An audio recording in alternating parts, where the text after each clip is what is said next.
Hãy subscribe cho kênh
Ghiền Mì Gõ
để không bỏ lỡ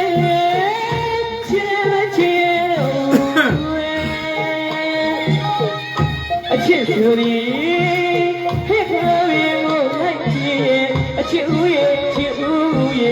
look like you like it.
အဲ့တော့အားလုံးမင်္ဂလာပါလို့6ရက်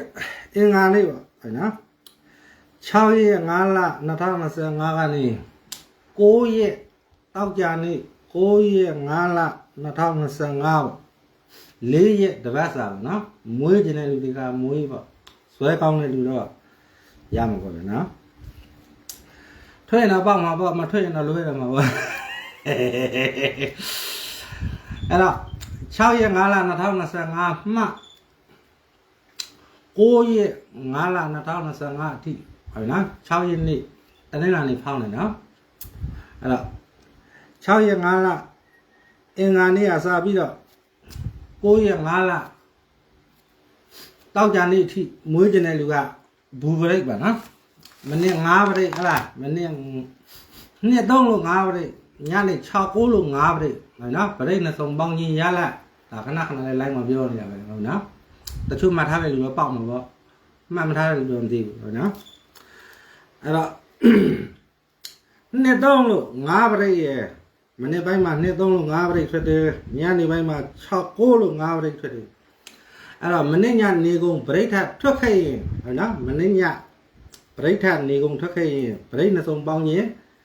ပရိတ်ဒီ9ရက်အတွင်းထွက်တယ်ဟုတ်နော်အဲ့တော့တောက်ကြံကြီးကမထွက်ခဲ့ဘူးတနင်္လာပိတ်တယ်ဆိုတာအင်္ဂါဘုဒ္ဓကြာတွေတောက်ကြဘူပရိတ်မနေ့ညီကိုညညီကိုထွက်ရင်ဟုတ်နော်လေးလုံးကိုဆိုရင်အပူထည့်ကြရမလို့သုံးလုံးကိုဆိုရင်အပူထည့်ရတယ်ဟုတ်နော်အဲ့လိုမျိုးဒီမှာဒါပြီးခဲ့တဲ့ဘက်ကလားမနေ့9လေးလို့ညီကိုညနေ9 6လို့ညီအကို4 5 6 3လုံးကိုဖြစ်တဲ့အတွက်အပူထက်နော်6 6နဲ့4လို့ထွက်တယ်အဲ့ဒါလေးတွေမှတ်ထားမနေ့ညီအကို7နာရီကနန်းကညီအကို4နဲ့ခွဲမှာညီအကိုလို့ထွက်ရင်ကနန်း4လုံးဆိုရင်အပူမထက်နဲ့ကနန်း3လုံးဆိုရင်အပူထက်ပြီးခွေးမွေးမနေ့ထွက်တဲ့ဗရိတ်နဲ့ညနေထွက်တဲ့ဗရိတ်7နာရီထွက်တဲ့ဗရိတ်နဲ့4နာရီခွဲထွက်တဲ့ဗရိတ်တူခဲ့ရင်ဗရိတ်နဲ့စုံပေါင်းလိုက်ပေါင်းလို့ရတဲ့ရလာဗရိတ်ဒီ9ရက်အတွင်းမွေးအဲ့တော့သူ့ရဲ့ formula အရပေးခဲ့မယ်ဆိုရင်ဟုတ်နော်မနေ့နှစ်3လို့9ပရိတ်ညနေ6 9လို့9ပရိတ်ပရိတ်နှစ်စုံပေါင်းချင်း3ညပရိတ်မွေးအဲ့တော့ဘယ်ထိမွေးရမှာလဲလို့ပြောရင်6ရက်5လအင်္ဂါနေ့ကစားပြီး9ရက်5လတောက်ကြနေ့အထိဟုတ်နော်4ရက်စားမွေးပေါ့နားလည်မယ်လို့ထင်တယ်နော်4 5 6အခွေအပြီးသွားပြီလေမှာ6 6ကို4 4ရောက်ထွက်သွားပြီလေမနေ့ညီကိုညညီကိုအပြီးသွားပြီလေအခုပြောနေတာကအခုလာမဲ့တပတ်ခါပေါ့ဟုတ်နော်အင်္ဂါနေ့ကစားပြီးလောက်ကြနေ့အထိ6ရက်5လကနေ9ရက်5လအထိဘူပရေလို့မှာတာပြီးရတဲ့တနင်္လာနေ့ညနေဓမ္မပွိုက်နောက်မှာဟုတ်နော်အပူနဲ့တူတူလို့ပိတ်ထားတယ်အဲ့အတွက် तू ကဘူးလဲဖြစ်ပေါ့ဗရိတ်နဲ့မင်းရင်ဟုတ်နော်ဘူပရိတ်မွေးအဲ့ဘူပရိတ်ကိုမှ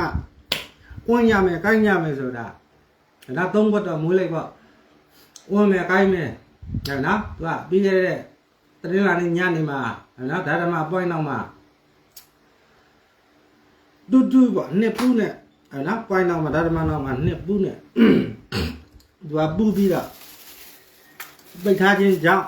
အဲ့ဒါဘူပရိတ်လည်းဖြစ်အပူလည်းဖြစ်ဆိုငါစီစီတက်ကိုအဲ့ဒါအဓိကမွေးပေါ့ကျန်တဲ့ဘူပရိတ်ကိုပါဝါမွေးပေါ့ဥပမာ3ခွန်တို့2ရှစ်တို့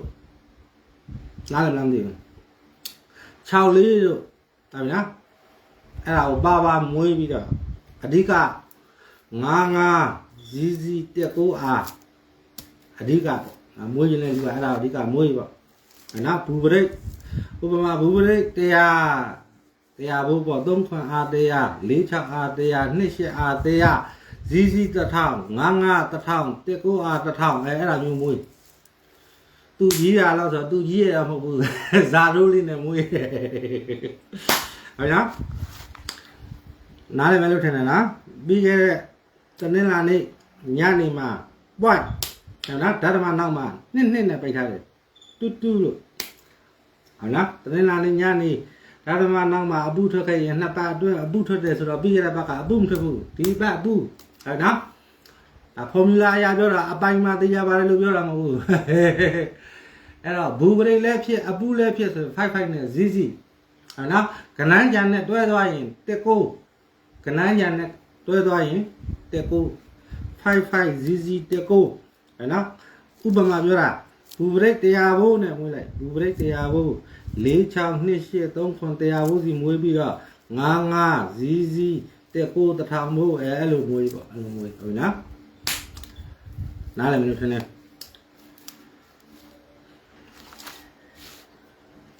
အဲ့ဒါပဲဟုတ်နော်တောင်ချင်းမြောက်ချက်ကတော့အကြတော်လေးတောက်ကြပေါ့ဟုတ်နော်ကြာတော်လေးဗုဒ္ဓကြာတော်လေးတောက်ကြပေါ့နိုင်လားအဲ့ဒါကြကျွန်တော်တင်ပေးမယ်တောင်ချင်းမြောက်ချက်ဟိုလိုဆွဲပေါင်းဒီလိုဆွဲပေါင်းပေါ့ဟိုလဲတွတ်ချင်အတွက်ဒူလဲထွက်ချင်အတွက်အဲ့လက်တော့ဆိုင်ကဗုဒ္ဓကြာတော်လေးဟုတ်နော်တောက်ကြအဲ့နေ့ကျွန်တော်တင်ပေးမယ်ဟုတ်နော်ဒီပိတ်တစ်ခုပဲသုံးနေအောင်နော်ဒီပိတ်ရပဲတက်ပေးမယ်တန်ရောစဉ်အလွမ်းဟဲ့နော်တန်ရောစဉ်အလွမ်းစောင့်ကြည့်လူရေ follower 6900ကျော်တဲ့ပိတ်ဟဲ့နော်အဲ့ဒီပိတ်ရပဲတင်ပေးမယ်အဲ့ပိတ်တစ်ခုပဲသုံးနေနော်အဲ့တော့မွေးရတဲ့လူကဘူပရိတ်ကလေးမွေးပါဘူပရိတ်ဟဲ့နော်ဘူပရိတ်အဲ့ဒီမှာ तू ကတနေ့လာနေ့ညနေဟုတ်နော်တနေ့လာနေ့ညနေပဲเนาะကျန်တဲ့အင်္ဂါဘုံထူးကြလို့တောက်ကြမပါဘူးတနေ့လာနေ့ညနေအဲ point ဓာတ်ဓမ္မနောက်မှာအပူဆိုရင်ဒါအပူထွက်တာဟုတ်အဲ့တော့အပူလည်းဖြစ်ဘူပရိတ်လည်းဖြစ်ဆို55ZZ ကနန်းကျန်တဲ့တွေ့ရင်တက်ကူဟုတ်နော်တက်ကူ55ZZ မွေးကျင်တဲ့လူကိုပြောတာတီနူမီလည်း55ZZ တက်ကူလို့ပြော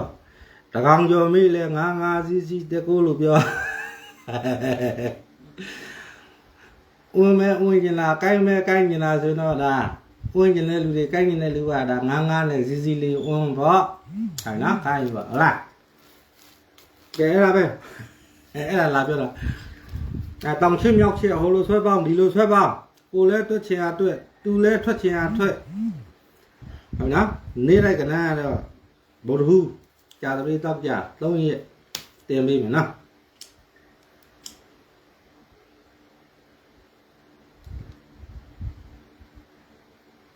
အားလုံးအားပါပါလို့နော်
တနာတဲ့ဆိုတဲ့သမားတွေတိုင်းမမကြရဲ့အတဲလူရဲ့ဆိုရဲ့မင်းလေးမိုးလေးချစ်ချစ်ဝဲအချစ်ဆိုတဲ့ဟဲ့ခေါ်ရဲ့လိုက်ချစ်ချစ်ဦးရဲ့ချစ်ဦးရဲ့လူတိုင်းကိုပြန်လိုက်ချစ်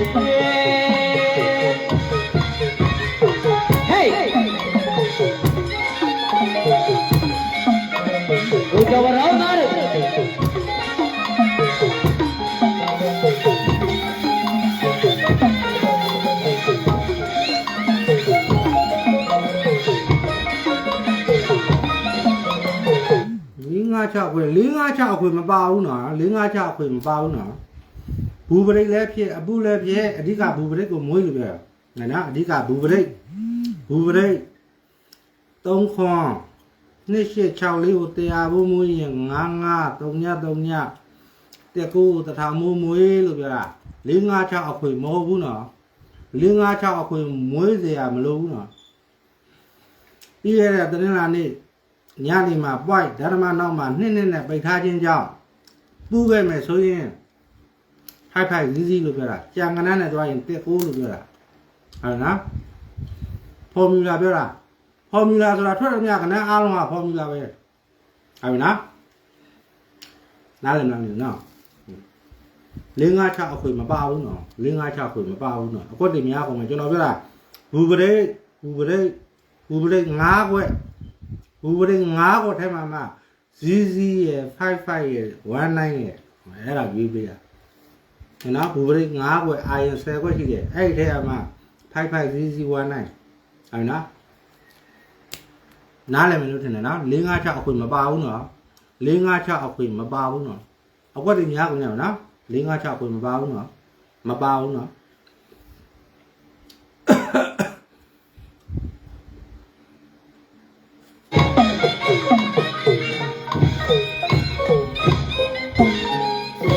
ချစ်တယ်ဆိုတဲ့စကားတွေအတနာတယ်ဆိုတဲ့စကားတွေနားတွေမမပြည့် ငါကညာလည်းပွင့်ဝါနေရလဲပွင့်မဝါရဝါနေဝါနေမိတ်ကလေးမလေး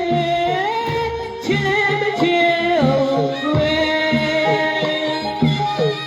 အချစ်ဆိုရင်ဟဲ့ကလေးကိုလိုက်ချင်အချစ်ဦးရဲ့ချစ်ဦးရဲ့လူတိုင်းကိုပြပြလိုက်ချင်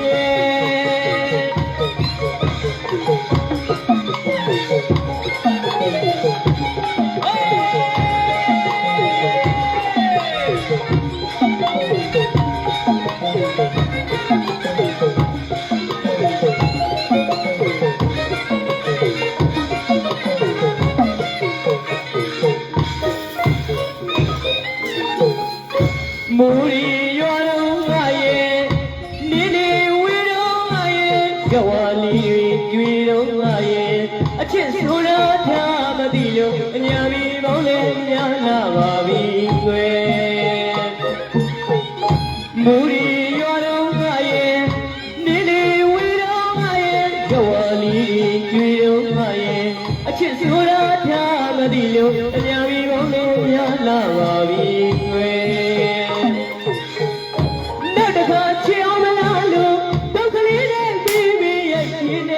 ရှိတယ်ဒီတဲ့ခွေးလာပဲခေါ်လို့ပါတယ်ကဘာရီတစ်ခုလုံးမောင်မောင်လေးမှာခြားခြားနေမိန်းကလေးတီးပါစေမိန်းကလေးတီးပါစေအမမရှိတဲ့ဒီတဲ့နှစ်သက်ရှိအောင်ခွေးပြလိုက်ချင်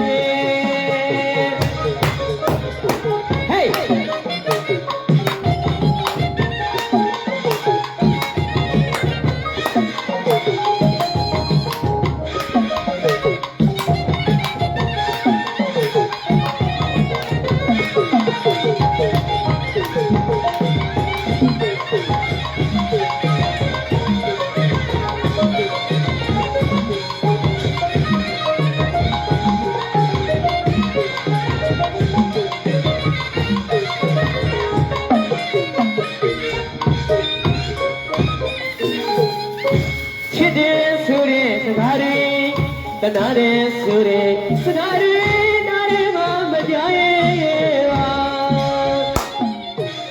အတဲလူရဲ့ဆိုရဲ့မိန်းကလေးမိုးလေးချစ်မချစ်အောင်ဝဲ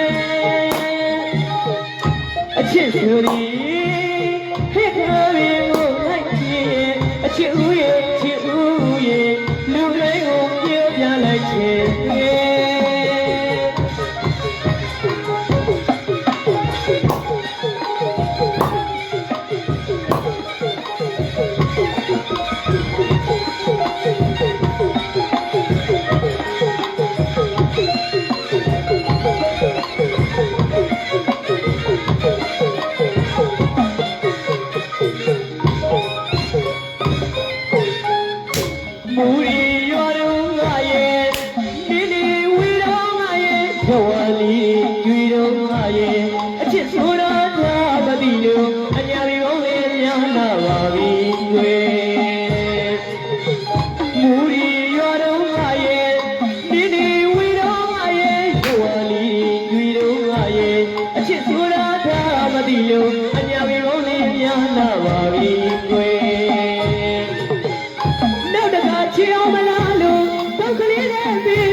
တွေ့တာသမျှတွေကိုယ်ရငါလည်းလွယ်နေပါမယ်မပေါင်းစပ်နိုင်တဲ့ဘဝမှာလေ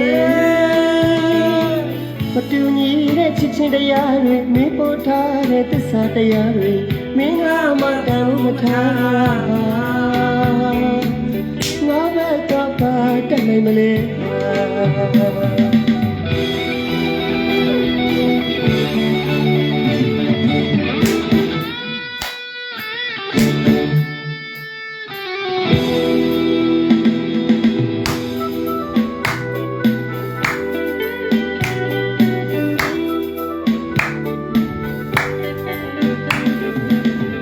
တွေ့တာသမျှတွေကိုယ်ရငါလည်းလွယ်နေပါမယ်မပေါင်းစပ်နိုင်တဲ့ဘဝမှာလေ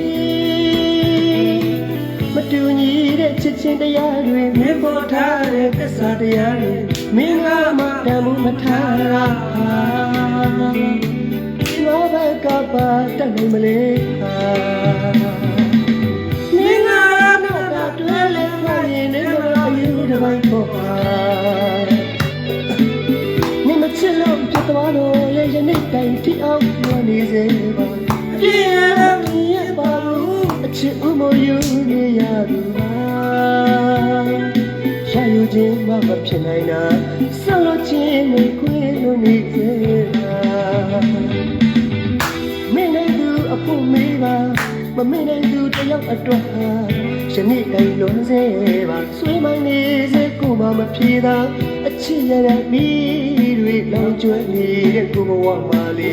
အပျော်ဆိုတာလည်းမရှိပါအဖို့လည်းဝေးလို့တကူတဲ့ကိုမှမခေါ်လို့ရဲ့ဘဝတွေကိုလည်းမလိုက်ဝင်သူကိုပါအကြိုက်တွေ့လို့သူလိုက်သွားတော့အရှိတ်ဖြစ်အောင်ခံစားနေရ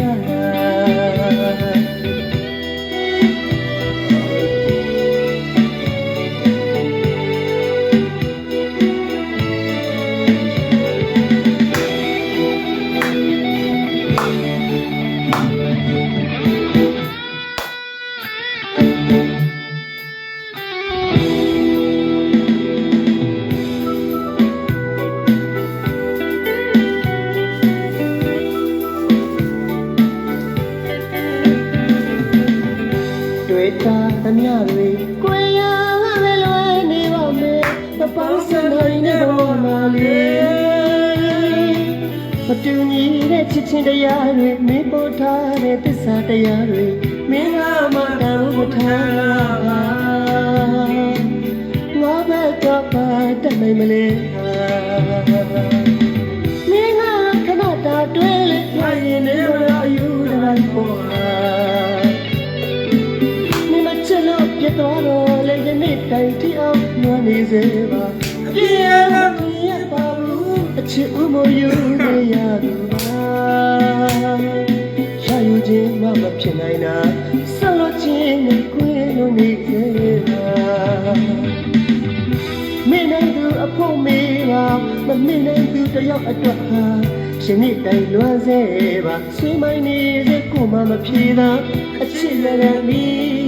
လောင်ကျွမ်းနေတဲ့ကိုဘဝမှာလေအပျော်ဆိုတာလည်းမရှိပါအဖို့နဲ့ဝေးလို့တကူတဲ့ကိုမှမခေါ်လို့သူရဲ့ဘဝလေးကိုလည်းမလိုက်ဝင်သူကိုပါ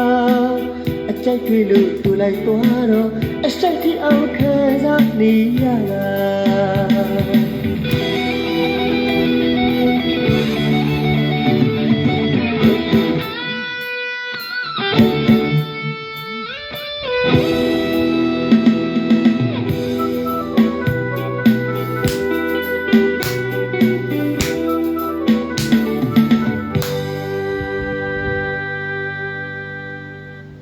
အားလုံးခွင့်ရပါလို့အားပါပါလို့နော်ဆင်းတော့မယ်